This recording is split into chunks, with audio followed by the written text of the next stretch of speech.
कथा प्रवाह शिवानंद महाराज शास्त्रीजी।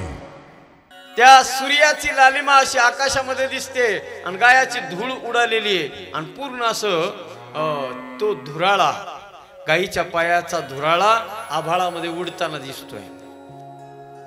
आणि मग तो काय व्हायची, ती धूळ पुन्हा गावाच्या बाजूला उडालेली धूळ गावावर येऊन पडायची। आणि त्या काळामध्ये जर नवरदेव नवरीचं लग्न जर लावल्या गेलं, ते जुना काळ होता, त्या काळामध्ये गावभर त्या टायमाला गोरज मुहूर्ताच्या टायमाला त्या नवरदेव नवरीला गावभर मिरवणूक काढून आणल्या जायची आणि मग बोहल्यावर आणून उभं करायचं। आणि ज्या वेळेला त्या आता फक्त नवरदेवच मिरवतात, काळ बदलत चाललाय ना। मग जेव्हा त्यांची मिरवणूक गावातून काढल्या जायची तेव्हा गायीची धूळ त्यांच्या अंगावर पडायची आणि त्यांचं जीवन पवित्र व्हायचं सजल। आणि त्याचा परिणाम आयुष्यभर कधीच मरेपर्यंत त्या जोडप्याचा घटस्फोट होत नव्हता। त्या गायीच्या पवित्र धुळीच्या शास्त्रामध्ये असं वर्णन आहे, अशा काही वस्तू आहेत बघा, त्यामध्ये विशेषत्वानं गायींच्याच अशा काही वस्तू आहेत माता मौल्यांनो, की ज्या वस्तू डोळ्यानं पाहिल्या बी नुसत्या तर एवढं पुण्य प्राप्त होतं, ज्या पुण्याचा कधीच नाश होत नाही। अनगणित पुण्य आपल्या पदरामध्ये पडतंय। कधी डोळ्यानं 7 वस्तू जर पाहिल्या तर कोणत्या कोणत्या 7 वस्तू आहेत ऐका। गोमूत्रम गोमयम दुग्धम गोधुलिम गोष्टगोष्पदम पक्वसस्यान्वितं क्षेत्रम दृष्ट्वा पुण्यम लभेत ध्रुवम। गायीचं गोमूत्र, लक्ष देऊन ऐका, नुसतं डोळ्याने बी जरी एवढ्या वस्तू पाहिल्या ना तर एवढं पुण्य प्राप्त होतं, ज्या पुण्याचा कधीच नाश होत नाही। गायीचं गोमूत्र डोळ्याने पाहिल्याने, गोमूत्रम गोमयम दुग्धम, गायीचं शेण, गायीचं दूध, गायीच्या पायाने उडालेली धूळ, गायीचा गोठा, किती झाल्या? 7 वस्तू आहेत ज्या डोळ्यानं नुसत्या पाहिल्या तरी एवढं पुण्य आहे, त्या पुण्याचा कधीच नाश नाही।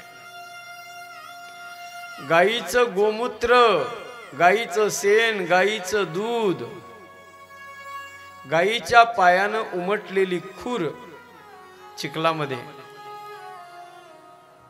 गायीच्या पायानं उडालेली धूळ आणि गायीचा गोठा, किती झाल्या? 6 वस्तू झाल्या। कोणत्या कोणत्या? गायीचं गोमूत्र, गायीचं शेण, गायीचं दूध, गायीच्या पायानं उमटलेली खूर, गायीच्या पायानं उडालेली धूळ, ज्याला आपण गोरज असं म्हणतो। जुना काळ आठवा, लोक आपल्या मुलांचं लग्न करायचं असलं की त्या मुहूर्तावर करायचे। कोणत्या मुहूर्तावर? गोरज मुहूर्त। कारण ती वेळ संध्याकाळची असायची। संध्याकाळच्या वेळेला जुना काळ होता, प्रत्येक गावामध्ये प्रत्येक शेतकऱ्याकडे खंडीनी गायी असायच्या। खंडी म्हणजे 20 गायांपेक्षाही जास्त अशी।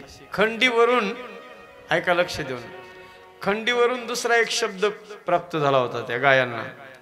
त्या गायी लय मोठ्या सगळ्या गायी जर एकत्रित चालायला लागल्या तर त्याला दुसरा एक शब्द आहे पृथ्वीराज महाराज।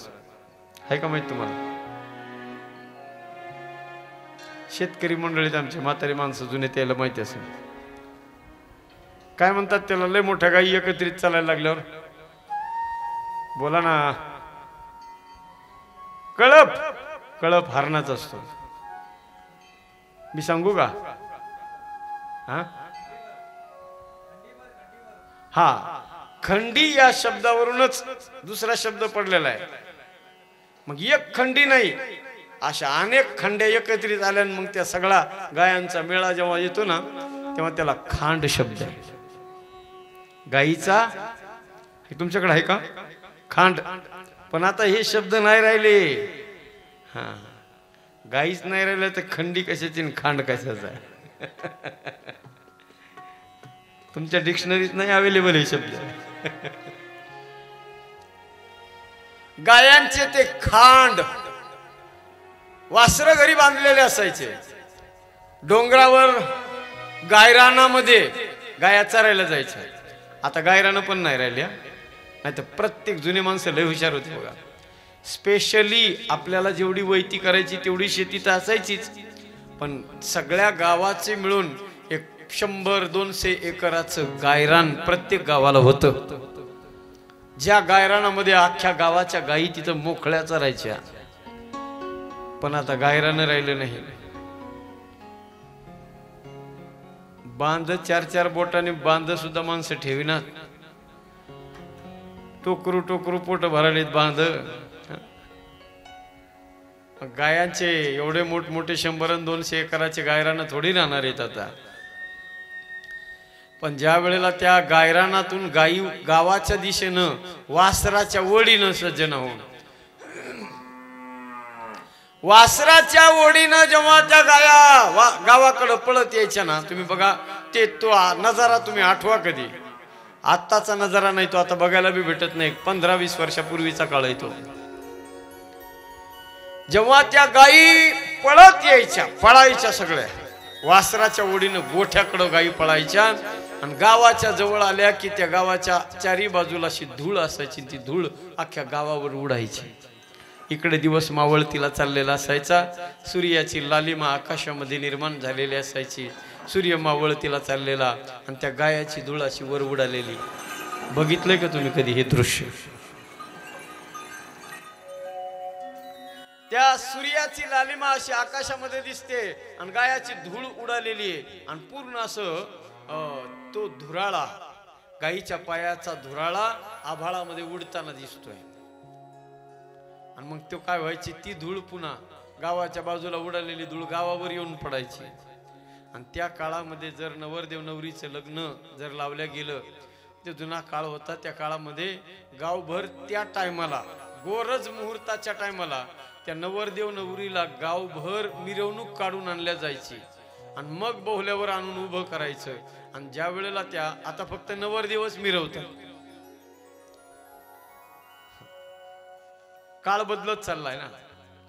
मग जेव्हा त्यांची मिरवणूक गावातून काढल्या जायची तेव्हा गायीची धूळ त्यांच्या अंगावर पडायची आणि त्यांचं जीवन पवित्र व्हायचं सज्जन. आणि त्याचा परिणाम आयुष्यभर कधीच मरेपर्यंत त्या जोडप्याचा घटस्फोट होत नव्हता. त्या गायीच्या पवित्र धुळीच्या गोरज मुहूर्तावर विवाह सोहळ्याच्या बंधनामध्ये ते दाम्पत्य बंदिस्त व्हायचं. आयुष्यभर मरणाच्या शेवटच्या क्षणापर्यंत ते कायमस्वरूपी सगळा संसार कडीला न्यायचे. आता गोरज मुहूर्त काढलाय. कोणता मुहूर्त आहे तो? अभिजात मुहूर्त का अभिजित मुहूर्त. तो अभिजित मुहूर्त दुपारचा जो आहे सज्जन होतो, तुम्ही आम्ही आपण आपल्या सवडीनुसार काढलाय. पण अभिजित मुहूर्तावरचे बरेचसे लग्न बघा 4-2 वर्ष झाले की लगेच घटस्फोट होतात. विनोदाचा भाग सोडा, परंतु त्या गायीचं एवढं महत्व आहे, त्याच्या धुळीचं महत्व आहे. गायीच्या पायाची धूळ अंगावर पडल्यानं माणसाचं शरीर पवित्र होत आहे. कॅन्सरच्या शेवटच्या स्टेजला गेलेला माणूस, जिथं ॲलोपॅथिक डॉक्टर लोक जेव्हा सरेंडर करतात, हात टेकतात, त्यावेळेला ते डॉक्टर लोक सुद्धा म्हणतात आता या पेशंटला आम्ही जास्त काळ आता काहीच करू शकत नाही. जर या पेशंटला तुमच्यामध्ये काही 4-2 वर्ष जर जिवंत राहावं असं वाटत असेल तर त्याला एक करा, या पेशंटची खाट गायीच्या गोठ्यामध्ये नेऊन टाका. शेवटच्या स्टेजला गेलेला माणूस सज्जन हो, गायीच्या गोठ्यामध्ये जर समजा त्या कॅन्सरग्रस्त माणसाला त्याची खाट जर तिथं नेऊन टाकली ना, जो माणूस 1 महिन्यात मरणार असतो तो कमीत कमी 4-5 वर्ष शिल्लक जगतो. ही ताकद गायीच्या शेणाची, गायीच्या गोमूत्राची आहे, गायीच्या दुधाची ताकद आहे.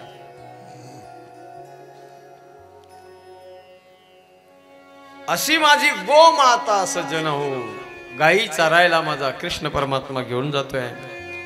अनेक खेळ खेळले कृष्णाने तिथे.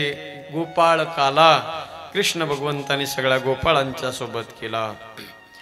बिभ्रद्वेणुं जठरपटयोः शृंगवेत्रे च कक्षे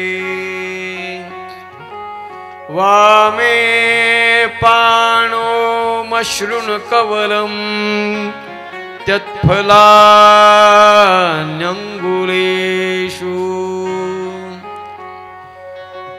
तिष्ठन्मध्ये स्वपरिसुहृदो हासयन् नर्मभिस्वैः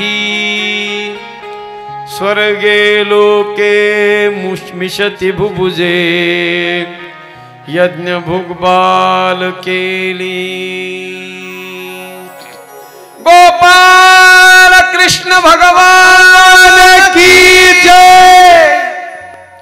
गोपाळ काला यमुनेच्या तीरावरती सज्जन हो, माझ्या भगवंतानं कमळाच्या आकाराचे गोपाळ बसवले. आणि कमळाच्या आकार म्हणजे कमळाच्या मोठ्या पाकळ्या ज्या असतात त्या मोठ्या पाकळ्या बाहेर असतात आणि जसं जसं छोट्या छोट्या छोट्या पाकळ्या अशा जवळ असतात. मधल्या त्या कंदाच्या जवळ त्या छोट्या पाकळ्या असतात. जे छोटे छोटे गोपाळ होते ना, देवाने आपल्या पायाजवळ ठेवलं त्यांना.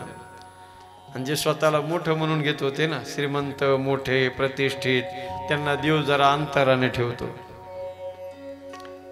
जो लहान होऊन राहतो ना, देव त्याला आपल्या पायाजवळ ठेवतो.